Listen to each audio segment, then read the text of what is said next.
When I was little, I always liked going to McDonald's. Back then, going to McDonald's was one of the greatest things in the world. Aside from me going to Showbiz or Chuck E. Cheese's, that was like my place to go. I was wanting to go there every day if I could. Back when I was about 3 or 4 years old, my mother was taking me home from school, me and Crystal, and I was in kindergarten. Crystal was in a nursery school. So on our way home, I asked my mom, "Can we go to McDonald's?" And my mother was always the gloomy Gus at the time, so she would say, "No, I don't want to get McDonald's. I'm too tired. You just eat what I make you." So I was like, okay.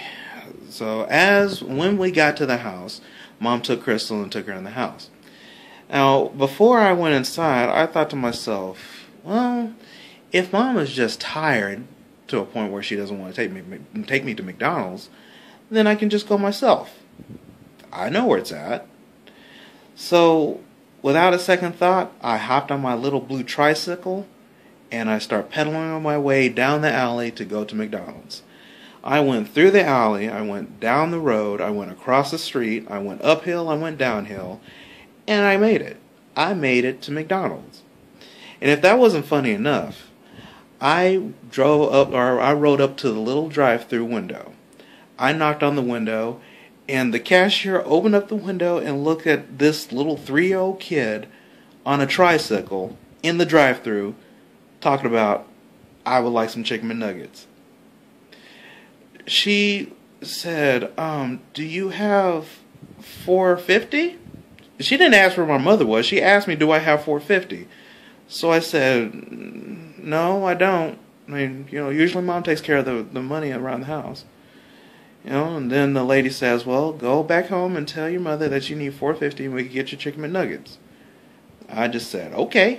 So I turned my little tricycle around and just head on back on the same route that I took to get there in the first place.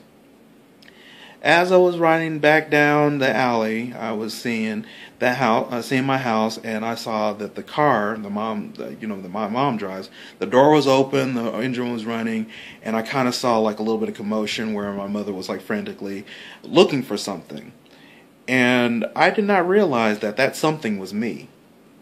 So I just paddled my way down the alley, getting closer and closer to the house. And then my mother comes out the house and sees me. And I was like, the first thing I said was, "Mom, I need $4.50 so I can get my chicken McNuggets." Without saying a word, my mother runs after me. She grabs me in the back of my shirt and she's whooped me with her belt all the way back in the house. And honestly, I don't remember what happened after that. But all I do know is I never got my chicken McNuggets.